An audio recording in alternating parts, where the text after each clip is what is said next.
اللہ تو فرماتا ہے میں یکفر بالطاغوت ویؤمن باللہ فقد استمسک بالعروۃ الوثقی لا انفصام لها. بڑا ایمان اس وقت معتبر ہوگا جو اللہ کے علاوہ جن کا دین چل رہا ہے، دنیا فرشتہ ہے ان پر، ان طاغوتوں کی نشاندہی کرو، ان کا کفر کرو، ان کی بات کو مٹانے کے لیے سب کی بازی لگا دو، تب تمہارا ایمان ہے، تب تم نے صحیح معنوں میں مضبوط ہلکا پکڑا ہے کہ کبھی وہ تمہارے ہاتھ سے نہ چھوٹے گا.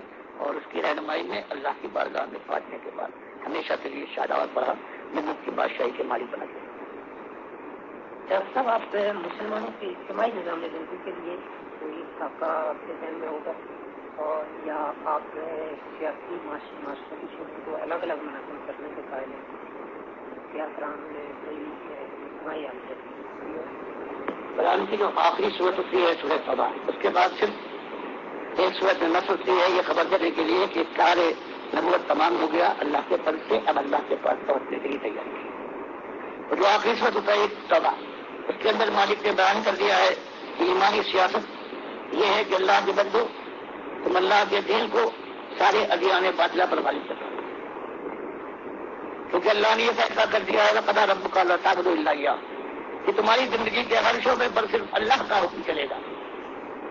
تو یہ سیاست جس کو یہ مانتے ہیں جھوٹ والی نہیں بلکہ قرآن کی سیاست، اللہ نے جو حکم دیا ہے کہ ایمان لاؤ، اپنے عمل سے ثابت کرو کہ تم ایمان کے اقرار کے اندر سچے ہو، پھر اس ایمان کو تم نے اپنی زندگی کا سہارا بنایا ہے، اسی ایمان کو کھول کر دنیا والوں کے سامنے پیش کرو، پھر قیامتیں آ جائیں گی، طوفان اڑیں گے اور آندھیاں چلے گی مخالفت کی، جمے رہو، ہجرت کے مقام آواز دے تو لات مارو ایمان کے لیے، اپنی تجارت پر، اپنے گھر بار، اپنی ماضی کی یادوں کو اپنے ہاتھوں سے ان کا گلا کھینچو. ہجرت کرنے کے بعد پھر اب سستانے کا موقع نہیں ہے، اس کے بعد پھر نظم کے ساتھ پھر فولاد کو ہاتھ میں لو، وہ اندر الحدید پھر بات شدید. فرمایا یہ جو ہم نے رسولوں کو حکم دیا کہ پہلے ہاتھ تھوڑا سا اتنا مدت کر لو، جب نہیں مانتے ہیں تو فولاد کو ہاتھ میں لو، اس کی چوٹ سے وہ باتیں سمجھ میں آ جاتی ہیں اور انسان ماننے لگتا ہے جو زبان کی کڑوتوں سے سمجھ میں نہیں آتی. تو ہمارے سامنے یہی ہے، اللہ کے نبی صلی اللہ علیہ وسلم نے یہی کیا، دعوت اٹھی ہے سب کے ساتھ جہاں تک بڑھتے بڑھتے ہجرت کے مقام آئے، اور اس کے بعد پھر بدل و حد پار بنے میں خندق کا معاملہ آیا ہے. اسی طرح سے اس کام کے اندر بھی صحیح معنوں میں ایمان آئے گا، اللہ کی رحمت برسے گی اور اس قوم کو بانٹا جائے گا. امید یہ ہے کہ اس میں بہت سے ایسے لوگ ہیں جو آج بھٹکے ہوئے ہیں، وہ ایمان کے راستے پر آ جائیں گے، اور آخر کار وہ لوگ رہ جائیں گے ان کی ایک سید مشتمل ہوگی شیعوں پر یا قادیان پر، اور ان سے جنگ ہوگی. اور اللہ تعالیٰ کا جو وعدہ ہے کہ ہم قیامت نہیں آئے گی جب تک وہ دور یہ زمین نہ دیکھ لے کہ اس کی پیٹھ پر جتنے ہوں گے وہ سب مومن ہوں گے. پھر 7 سال ایسے گزریں گے کہ دو مومنوں میں کوئی اختلاف نہیں ہوگا.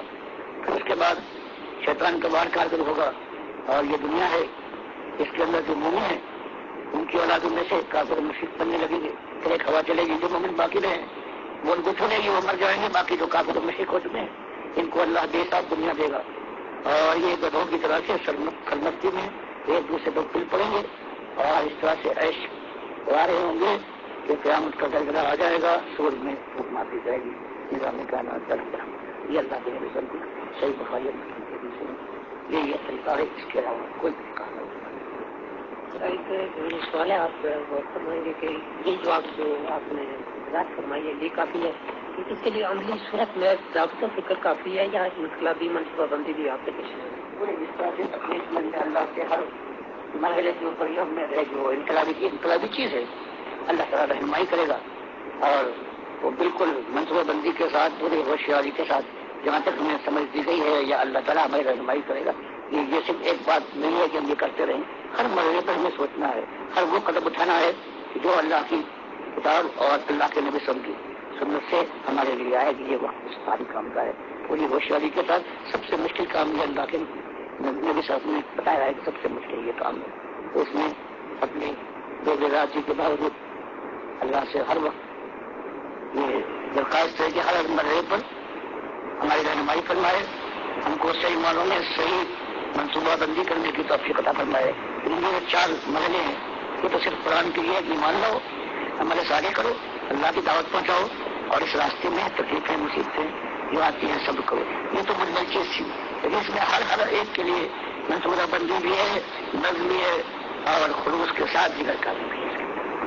ڈاکٹر صاحب جماعت اسلامی اور ڈاکٹر اسرار صاحب کی تنظیم اسلامی اور آپ کی تحریک میں پڑھا لکھا عام آدمی کیسے تمیز کریں؟ اس میں اگر خود بھی کسی کو یہ دین کے کچھ معاملات سے کچھ شناخت ہے تو وہ میری کتاب پڑھے کہ شاہ ولی اللہ انہوں نے اتنا شرک کرایا. ڈاکٹر اسرار صاحب کی کسی محفل میں حاضر ہو جائے تو وہ کہیں کہ یہی صحیح معنوں میں اصلی ایماندار ہے، اسی کو عرص بنا کر ہم کوشش کریں گے تو اسلام کی سرفرازی زمین آسمان کا فرق ایک بات ہے.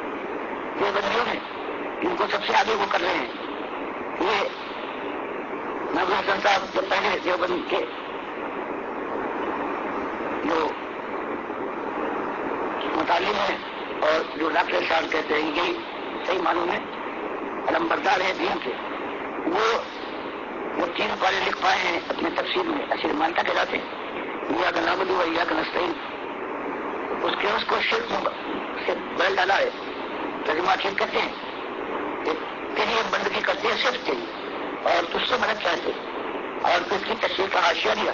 یہ بات بالکل صحیح ہے، لیکن اگر کوئی شخص اللہ کے کسی بندیدہ بندے کو خالص رحمت الہی کا واسطہ سمجھ کر غیر مستقل جان کر ظاہری استعارت اس سے بھی کر لے تو یہ بھی جائز ہے. یعنی یا علی مدد اور یا رسول مدد کا ظاہری استعارت باطنی استعارت اس چکر کو دینے کے بعد اس توحید کو شرک میں بدل جاتا ہے. اس کو یہ کہتے ہیں کہ یہ پائنیئر ہے، یہ علم بردار ہے ایمان کا. تو یہ زمین اور آسمان کا دین کی سمجھ میں میرے اور ڈاکٹر شاہ کی جماعت اسلامی کہ میں نے دکھا ہے مولانا مولوی صاحب کی ان کا عقیدہ کیا ہے، وہ آتی جاتی رہتی ہے. یہ ان کے پیدائش کے لیے بھائی میں لکھا ہے کہ ایک صاحب آنے کے بعد انہوں نے میرے باپ کو حیدرآباد میں بتایا کہ کچھ سال جہاں تمہاری اولاد ہونے والی ہے اور اس کا یہ نام رکھنا اور اس طرح سے کچھ چیزیں میں نے بتائی اور ان کے ذہن میں یہ نہیں ہے. اب وہ ساری وہ چیزیں جو کبھی توحید کی تھی انہوں نے خود تقریب القرآن میں اس میں نرمی پیدا کی ہے، کہیں اس کو بالکل بدل ڈالا ہے تاکہ اور دینے والے جو عقیدے کے عقیدے والے نہیں ہیں وہ نہ بھڑکیں اور وہ ووٹ دینا چاہے ان کا ایمان برباد ہو جائے. اتنی جگہیں اس کی شادی میں نے کی اور کتنی بھی باقی ہے. تو یہ ان کا صرف ایک سیاسی نعرہ ہے. اسلام کا کوئی ان کے سامنے نہ تصور ہے نہ ان کو علم ہے، نہ تجزیہ و شرک میں یہ فرق جانتے ہیں. کون مانا مزید میں کرو انہوں نے باوری جانتے تھے، لیکن انہوں نے اپنے مسئلے سے اس انداز سے پیش کیا ہے کہ جو ان کا عقیدہ صحیح نہیں ہے وہ بھی ہم سے الگ نہ ہو اور اولتے. باقی دوسرا کی چمچہ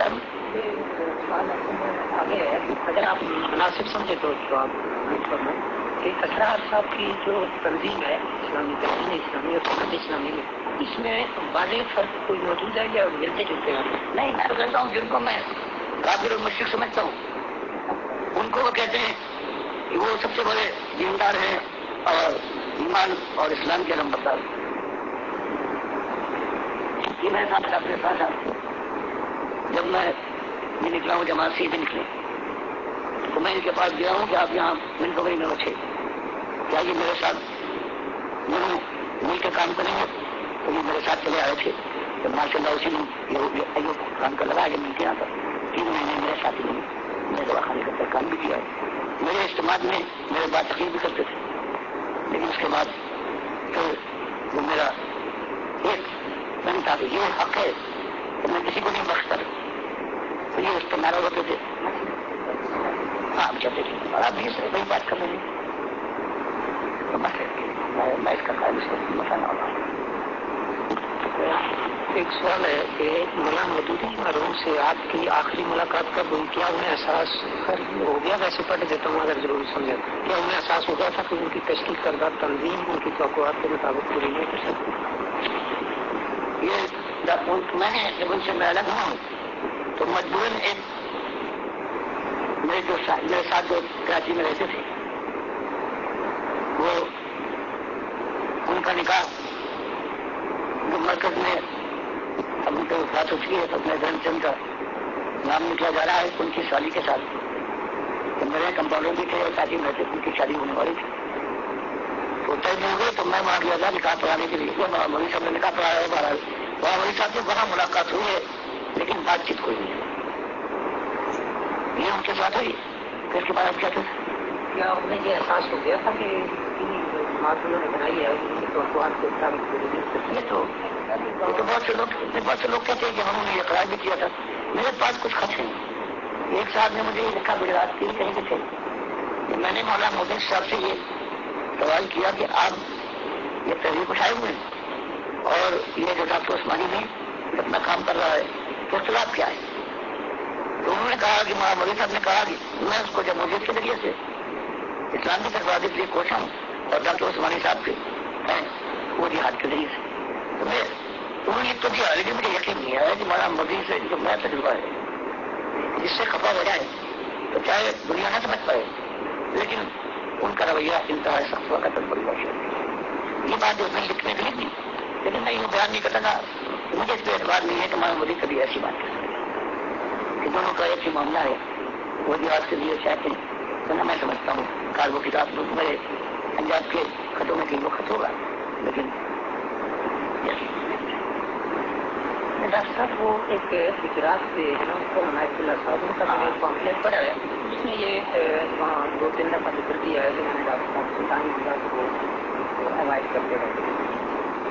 اطمینان کا معاملہ یہ ہے کہ میں ابتدا کی میری میں دین حاصل کر رہا تھا لیکن میرے ساتھی تھے شفیق فلس کے مالک رفیق پیسے والے تھے دلی کے. وہ مجھے متاثر ہو کر میرے شاگرد بن گئے. تو ان کو بہت پہلے سے غلام اللہ صاحب کو اور عنایت اللہ صاحب کو لے جایا کرتے تھے بجٹ کے مہینے میں سنڈے کے لیے. تو وہ چونکہ یہ توحید کی بات کہتے تھے اور وہ والے جو ایک توحیدی تھے تو ان کو کافی رقم دیا کرتے تھے.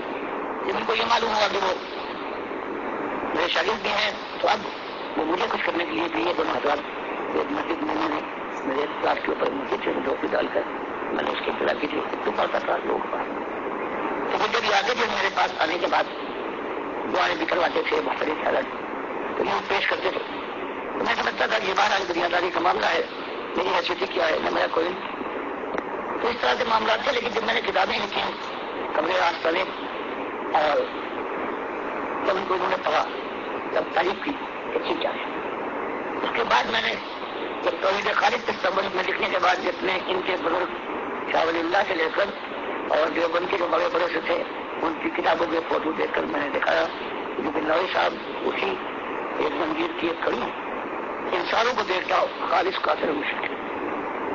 اس وقت سے ان کا رویہ بدل گیا اور جو لوگ ان سے مل کر آئے ہیں ان سے میرا ان کا بھی اب